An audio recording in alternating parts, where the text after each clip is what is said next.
নমস্কার। হর হর মহাদেব। আজকে আমি আপনাদের কাছে মহাদেবের দ্বিতীয় অবতারের সম্বন্ধে বলবো।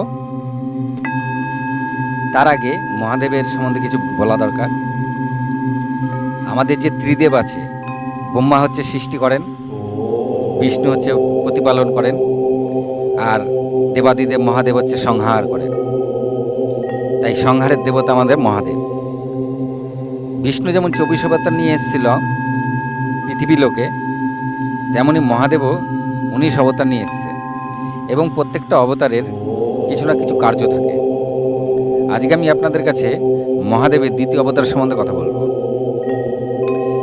এই ত্রিদেবের মধ্যে মহাদেবকে কালেরও ঊর্ধ্বে বলা হয়। তার কারণ হচ্ছে মহাদেব বা সৃষ্টির আদিতে দেবতা ঈশ্বরদের ওপরে আরেকজন রয়েছে, যেটা 3টে ভাগে ভাগ করা হয়। লিঙ্গপুরাণ বা স্কন্দপুরাণে দেখা যায় ঈশ্বরকে 3টি রূপে পাওয়া যায়: অরূপ, রূপারূপ আর স্বরূপ।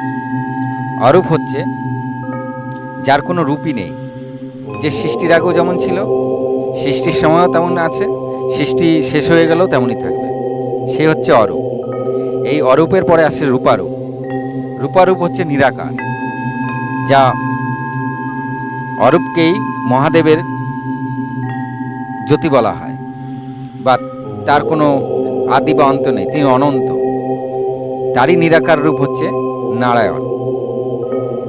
আর স্বরূপ হচ্ছে যারা অবতার গ্রহণ করেন, এদেরকে স্বরূপ বলা হয়। তো মহাদেবের দ্বিতীয় অবতার হচ্ছে পিপুলাদ মুনি। পিপুলাদ মুনি হিসাবে তিনি কেন অবতার নিলেন? একসময় বিদ্যাসুর নামে এক অসুর স্বর্গমত্ত পাতাল তিনি ভীষণই অত্যাচারী করছিলেন, এবং সেই সময় দৈত্যাসুরের সঙ্গে দেবতাদের ভীষণতর যুদ্ধ শুরু হয়। সেই যুদ্ধে কিছুতেই দেবতারা জিততে পারছিলেন না। তখন সেই সময় দধিচি মুনি শিবের খুব বড় উপাসক ছিল। তখন দেবতারা মিলে দধিচি মুনির কাছে আসে, অস্থি আছে সেই অস্থি নেওয়ার জন্য। কেননা মহাদেবের আশীর্বাদে দধিচি মুনির অস্থি বজ্রের ন্যায় ছিল। ব্রহ্মাই দেবতাদের পাঠালো যে একমাত্র দধিচি মুনির অস্থি দিয়েই বিদ্যাসুরকে বধ করা সম্ভব। তখন দধিচি মুনিকে দেবতারা বলার পরে দধিচি মুনি তার প্রাণ রাখেন এবং তার অস্থি দেবতাদের প্রদান করেন। সেই অস্থি দিয়ে বিশ্বকর্মা বজ্রাস্ত্র তৈরি করে। সেই বজ্রাস্ত্র দিয়ে ইন্দ্র বিদ্যাসুরকে বধ করে। আর দধিচি মুনির যে স্ত্রী, তিনি কিছু জানতেন না। তিনি স্নান করতে গেছিলেন। স্নান দিয়ে সেরে এসে দেখেন দধিচি মুনি তার নিজের অস্থি প্রদান করে দিয়েছেন দেবতাদের। তখন গবস্তিনী নিজে আর বাঁচতে চাইলেন না। তিনি ঠিক করলেন যেটুকুনি অংশ দধিচি মুনির আছে সেটুকুনির সঙ্গে তিনি সতী হয়ে যাবেন। যখন সতী হতে যাবেন তখন ব্রহ্মা এসে তাকে বাধা দেন, বলে এটা তুমি কি করছো?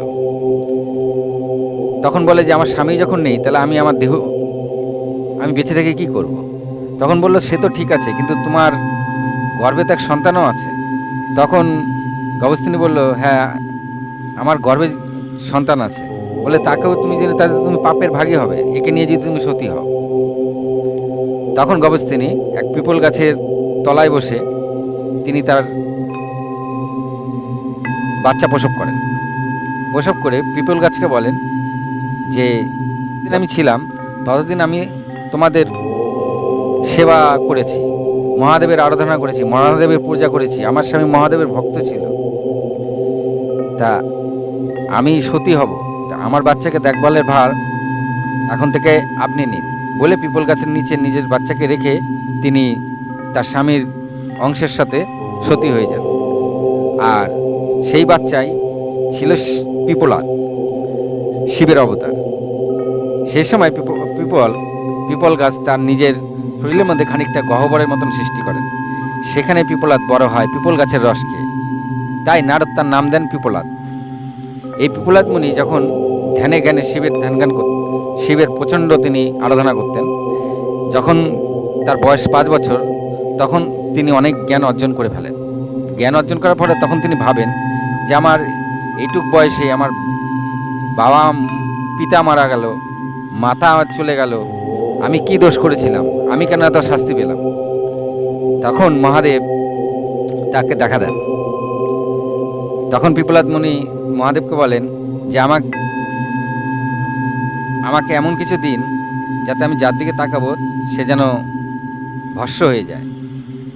তা মহাদেবের তিনি বরপ্রাপ্ত হন।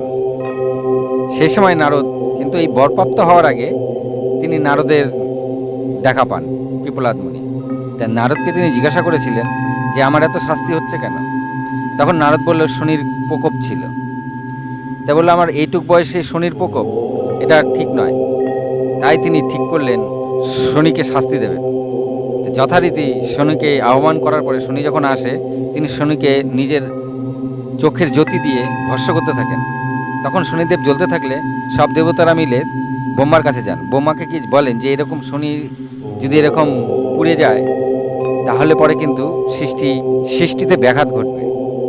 তখন ব্রহ্মা বলল ঠিক আছে, এটা তো তাহলে ঠিক হচ্ছে না। তখন ব্রহ্মা স্বয়ং আসে, এসে পিপলাদকে থামতে বলে। পিপলাদ থামে না। তখন ব্রহ্মা একটা বর দেবে বলে, তখনও পিপলাদ থামে না। তখন ব্রহ্মা দুটো বর দেওয়ার কথা বললে তখন পিপলাদ মুনি তার চোখের অগ্নি সরিয়ে নেন আর তার ব্রহ্মদণ্ড দিয়ে তিনি শনির গায়ে একটা আঘাত করেন। তাতে শনি আঘাত পেয়ে তিনি ল্যাংড়া হয়ে যান। তাই একে শনিশ্চরা বলে, মানে শনি ধীরগতিতে চলে। কিন্তু এখানে কথা হচ্ছে যে বর দুটো মা দিয়েছিল পিপলাদ মুনিকে, তার প্রথম বরটা ছিল যে আজ থেকে এই পিপল গাছকে যে পরিক্রমা করবে, পুজো করবে, তার কখনো শনির দৃষ্টি লাগবে না। আর 2 নম্বর বর চেয়ে নিয়েছিল যে ছোট বয়সে কখনো কারো শনির প্রভাব থাকবে না কারোর ওপর। শনির প্রভাব 14 বছরের পরে শনির প্রভাব পড়বে। তা ব্রহ্মা তাকে তথাস্তু বলেছিল। তাই শনিদেবের পূজা হলে এই পিপল গাছের নিচেই শনিদেবের মন্দির হয় এবং পিপল গাছকে পরিক্রমা করাতে শনির দৃষ্টি কাটে। এর জন্যই শনির যত মন্দির আছে সব পিপল গাছের তলায় থাকে। এই পিপলাদ মুনি ছিল মহাদেবের দ্বিতীয় অবতার। হর হর মহাদেব, হরে কৃষ্ণ। আপনারা যারা মহাদেবের দ্বিতীয় অবতার সম্বন্ধে সম্পূর্ণ শুনলেন তারা কমেন্টে হর হর মহাদেব লিখবেন, তাতে চ্যানেলটা জীবিত থাকবে। তা আজকে এই পর্যন্তই। ভালো থাকুন, সুস্থ থাকুন। আমি এইভাবে যেন আপনাদের সেবা করতে পারি সেটাই কামনা করবেন।